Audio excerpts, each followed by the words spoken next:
So hello and welcome to MorningFile. I'm your host, Emma McCarty, and today I am speaking with Diana and Mahnoor from McMaster University's Relay for Life. So to start, could you guys just maybe explain what Relay for Life is, what the cause behind it is? Yeah, for sure. So essentially, Relay for Life is the largest annual fundraising event under the Canadian Cancer Society, where all proceeds that are fundraised leading up to the event gets donated to that.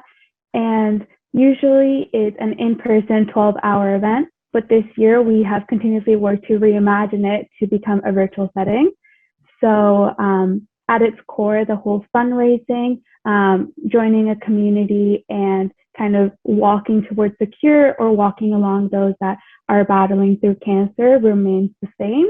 And Mahnoor, if you want to talk a little bit about what it's going to look like today, that'd be awesome. Yeah, we're going to have a 2-hour event this year. So it's happening March 27th this year from 6 to 8 p.m.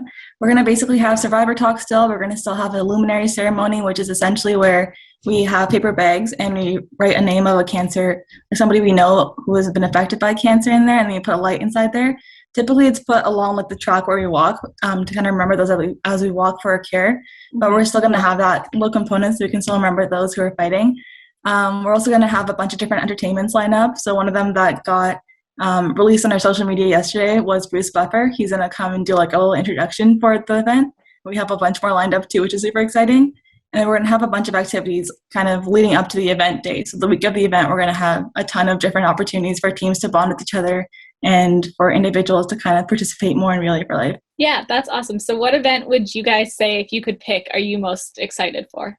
For me, usually the best part is the Luminaria Ceremony. I think that holds such a special value to it, and it's just a special moment for everyone to really come together and reflect with one another on why we're all there and why this cause and this relay event is so important for us.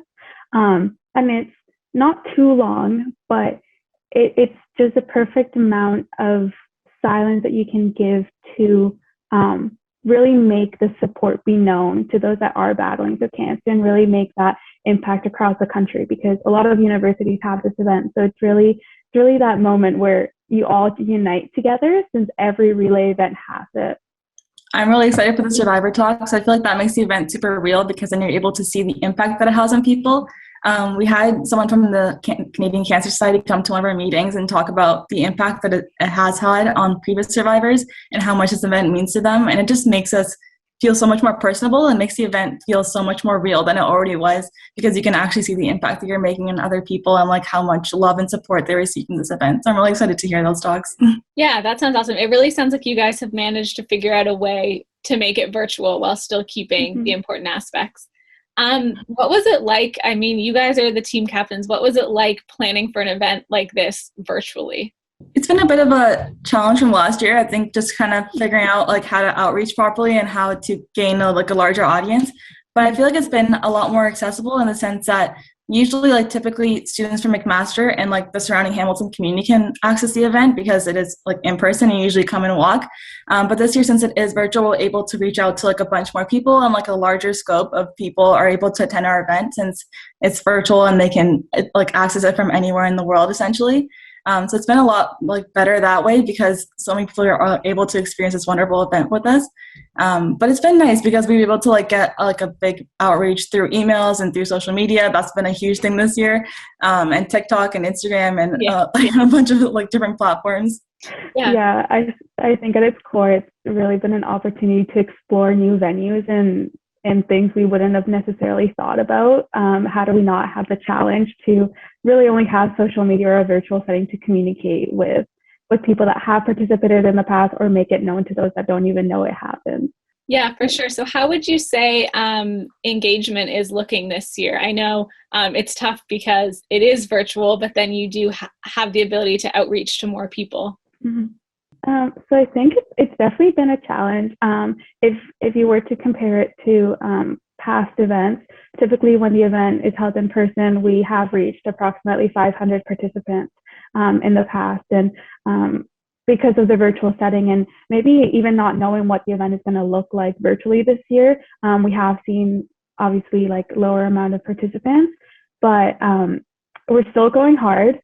We still have a few weeks before the event, and we just try and benchmark it as much as we can, keep the greater goal in mind, but celebrate those little 100s or 50 or 150 participants that we get, to really try and encourage ourselves and the team as well to continue recruiting and bringing those people together for it. And it's been nice because we've been able to like reach out to old friends. Like Diana's recruited some of her high school friends, which is super nice, who typically might have like had trouble coming to the event because it was in Hamilton. So that's been really nice too. Yeah, you can expand. Yeah. Yeah. So I guess you guys are team captains. So what does Relay for Life mean to you guys? So for me, I think when I first joined Relay, the big stat that I heard was that 1 in 2 Canadians are expected to be diagnosed with cancer, which to me just put everything into perspective, because that's 50% of Canadians who are expected to have cancer in their lifetime, which is a larger population in the long scale. So that just made the event super personable to me. My grandmother passed away a few years ago from leukemia, and I had a family friend who actually battled and fought leukemia, and he survived from it as well, which is super nice. So I'm remembering my grandmother and my family friend who survived from leukemia, thankfully. And it just makes the event more powerful in a sense, because you're fighting for other people, and that makes the event mean so much more to you. It brings a lot of emotions to it because you're able to remember them as you're walking through this event and as you're making an impact and hopefully fighting for a cure in the future, so that we don't have to think about those who we might lose from cancer and those who might be affected by cancer. Yeah. Similarly to Mahnoor, I also had some people close to me unfortunately pass away from cancer. So I think that's the reason why I started relaying. But as my experience continued, and I've been doing it for approximately 4 years now, through different high school events or just community. And every year it feels like it's something different. Then you'll learn about the event. But the thing that stays with me the most is that because you're bringing all the people together, because you're putting on this event and still working hard no matter what, it's that like connection that you're making with those people that are affected by cancer without even knowing them. And you don't know what this event is like, how special it is for them. And maybe you won't ever get to talk to them or actually tell them why you are relaying. But in a large scale, they know that they are supported by other people that aren't necessarily so close to them. And even with the little differences year after year, I think that's the reason why I love it so much. It's really just beautiful to see how you're reaching so many people that you might not even know, and could be just, putting a smile on their face or making a greater impact than that. And that's what warms my heart and makes me come back year after year. Yeah, that's awesome. It's like you mentioned, like 50% of Canadians will be affected, which is such a high statistic. So this type of event really impacts everybody, which is awesome. Yeah, for sure. Exactly. Yeah. So I guess my last question for you, the event is happening on March 27th, you said, from 6 to 8 p.m. Where can people go to learn more and register for the event? We're pretty active on our social media, so you can check out our Instagram or our TikTok at Mac Relay, so MacRelay. If you want to register, you can go to www.relayforlife.ca/McMasterU. It's super simple to sign up. You can register as a participant, so by yourself, or you can join a team as well. You can either become a team captain too, so you can start your own team, or if you already have friends who are in Relay, you can join their team as well. And then you can just fill in the registration information and you're ready to go for our event. Yeah, and we also have a mailing list as well.